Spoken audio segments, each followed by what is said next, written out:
Welcome to the narrowboat that James built. We are well into week 2 of this narrowboat renovation and we have got a lot of work to do. This is the Vitas 42 engine which has been taken out for servicing, and I need to spend this time in preparing the engine bay for the Vitas to be put back in. We've taken the alternator and starter motor off to be serviced, and we've fixed the diesel bug, which is good, cleaned the tank, which is nice, and we've got the parts back from the alternator man. So we got the alternator back and the starter motor, so that's looking good. The engine is ready to be bench tested, which is extremely exciting, but that does mean I've got a lot of work to do. I've had a couple of days with the kids and I brought them to the boat. And because I've had a couple of days off with the kids, there has been no work done on the boat. I did bring them here for a couple of reasons. I wanted to see how they were getting up and down the stairs, which they're fine with. The other thing I wanted to find out is if they could basically help me with the underneath of the boat. But Matilda was too high, so her head kept hitting the chine, and Ivy was just too young and small and couldn't do anything. So no work's been done. But I think the Vitas is ready to be bench tested tomorrow, which is, what's that, Wednesday. So if that passes, then basically she's ready to be put back inside the boat, in which case I need to get the engine bilge and bay kind of basically as done as I can do, which is grinding it back.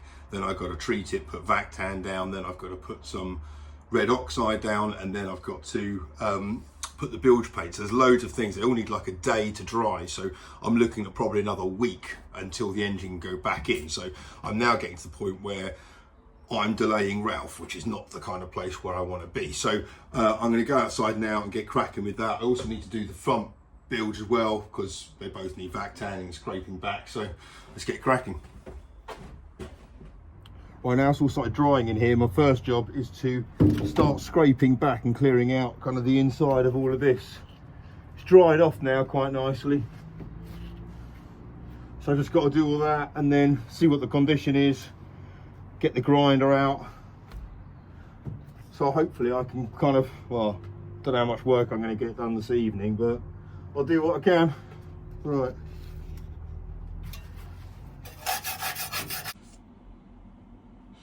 Right, I couldn't really film much of this down here because my work light makes it like a weird flickering thing. I think it's the LED frequency.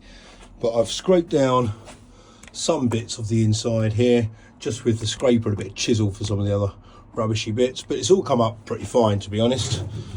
Around here, I'm not going to have any problem. That's not too much ball ache. Around the skin tanks, that's a little bit trickier. And obviously the floor's got to have a load of work, but without a doubt, the worst section is down here for rust. Obviously, this is where the drip gland is for the stern gland. So this area here does sometimes have water in it. Before the whole bay was filled with water, this would have had some there from the stern gland here. So yeah, that's that. Right, so yeah, the rust down there is pretty bad. I've really kind of gone at it with one of them, and I've gone at it with one of them, just to get kind of some of the really bad bits up. But it's kind of getting late now, so don't want to really bring out the power tools because I've got some nice neighbours next to me. So I'm going to probably crack on with that tomorrow. But you'll see here is an example where kind of like you scrape it back and it looks okay, and you get something like that. Then underneath it is wet, so it's kind of active live rust. So really, you do have to kind of keep going out the whole area. But I said, luckily the rest of it isn't too bad. This just needs to be kind of degreased extremely well. This is okay. I'm going to see if I can get some new engine mounts before we put it back on. But yeah, so this is the kind of the plan of attack tomorrow. Right, it's pitch black out there, so I can't do any more with the engine bilge, but I can start on this one up here. This one is nowhere near as bad in terms of rust. It's just kind of got surface rust. So I'm just going to scrape it all back and then apply some Vactan. So got 2 of these today.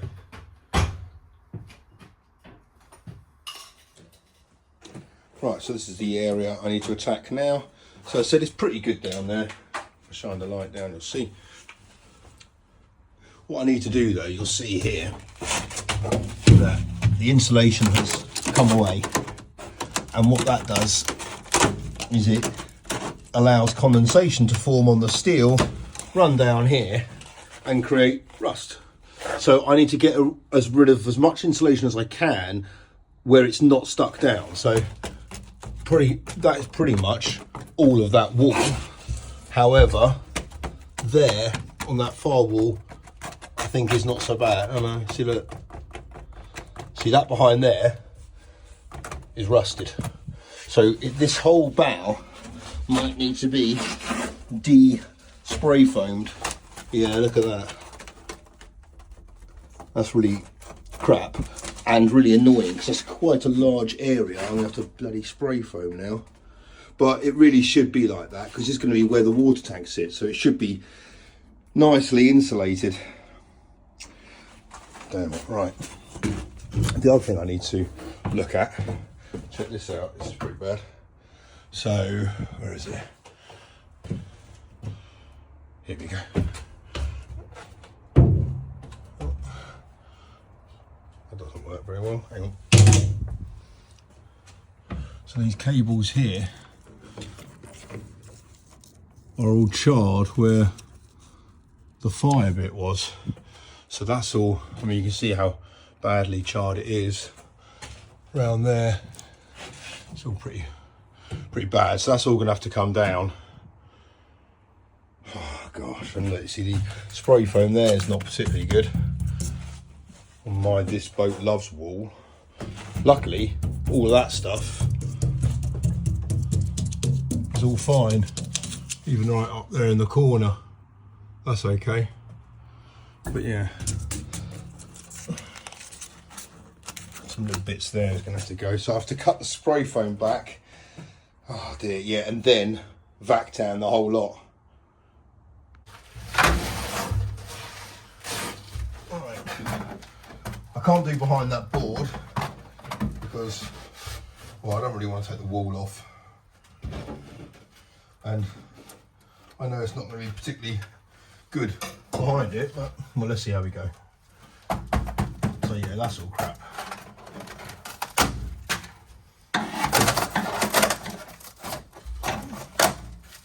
Not exactly thick, not exactly thick either. You think some of those insulation boards are 25mm, which is what you'd use if you weren't using this stuff.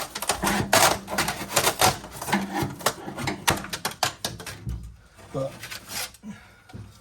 yeah, see, just that's all rusted because steel condenses basically, unless it's covered in something which is either protective paint or insulation.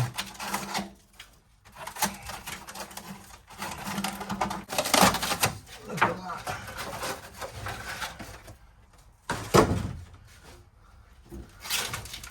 I mean, you can still see steel there, it's not too bad, but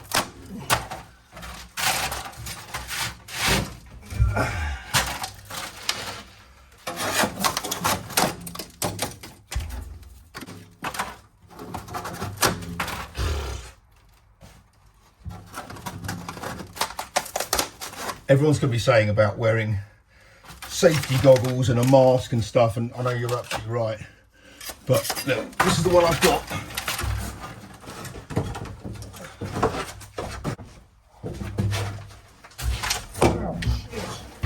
So this is the one I've got. Problem is, I can't bloody see anything out of it. I can't breathe because it all starts to fog up. But I'm sure it's better than some kind of, I don't know, disease from this stuff.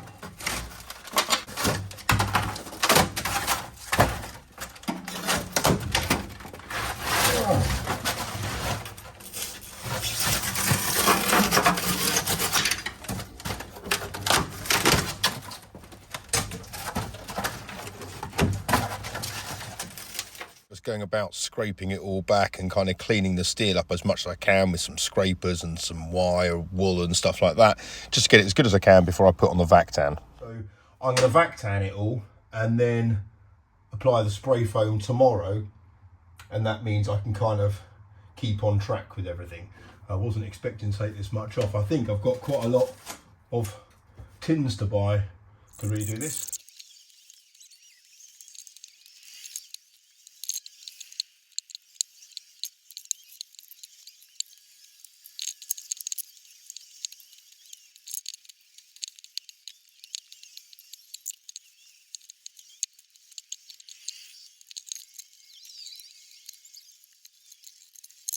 Right, I've nearly finished vac tanning the front bay, which is good. Feels nice to be putting a product on rather than taking stuff out. Now, vac tan, and there's another one called fur tan. They're kind of rust inhibitors. They're meant to kind of slow it down and stop it and stuff. I'm sure it works. I wouldn't kind of say it does if it didn't, but to be honest, there's nothing better than taking it all the way back to nice shiny steel and then applying the coats on top of that. That's the best way to do it, but there are two reasons why that's not particularly plausible. Firstly, you're not going to get it all up unless you've got like a perfectly flat piece of steel. You just have to, you'll be spending half your life grinding it all back, so you're never going to get it all.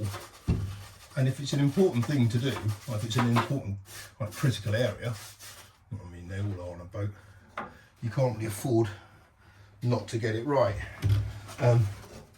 Now, and then the other reason is because of just accessibility. Like some bits, just some nooks and crannies, you just can't get in there with a massive power tool.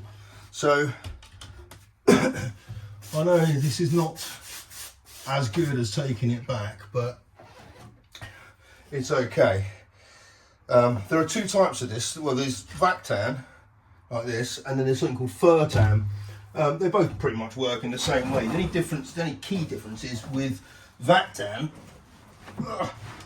what you see here, where it goes from like white, then it goes immediately like lilac, then it goes to kind of a purpley colour, and then tomorrow at some point the whole lot will have turned black, and then it's cured, and then you can just go on with it, go on with something else. In my case, I'm going to go with spray foam, and then down here I'm going to go with red oxide and then bilge paint. But if you use fur tan, you've then got to kind of wash it all off, which in some areas is fine. If you're outside, it's no problem, but in a bay like this, that's a bit, well, I don't really fancy that. So I've gone for vac tan. I've used it before, works really well. Right, I'm going to let that cure.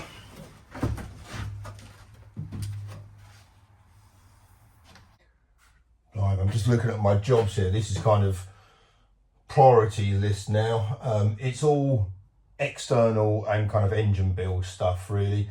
The exception of the bow, because I just need to get a water tank back in there.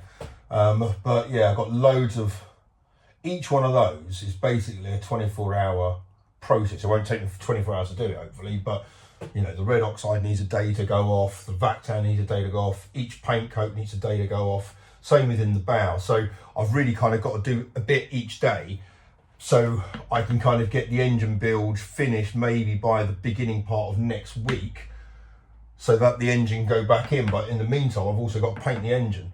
And I've only seen from Vitas, they do the engine, the Vitas yellow comes in a spray can, like 400 ml as well, so it's like a big one.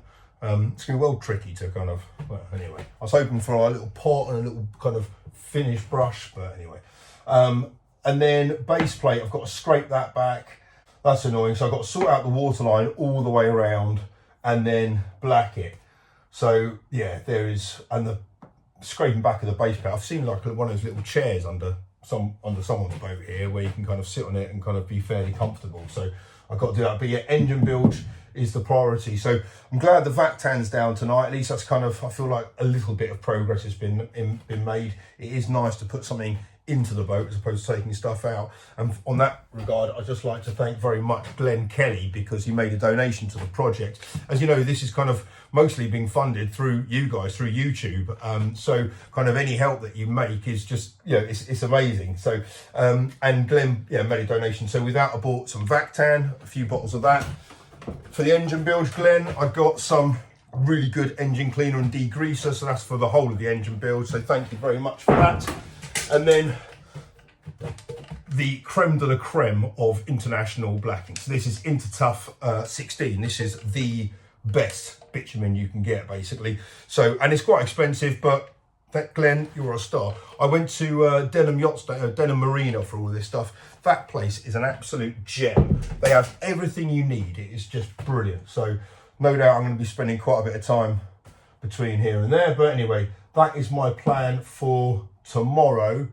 And also, yeah, bench testing the engine. So it should be quite exciting tomorrow. So thanks very much for watching. Take care. Bye-bye.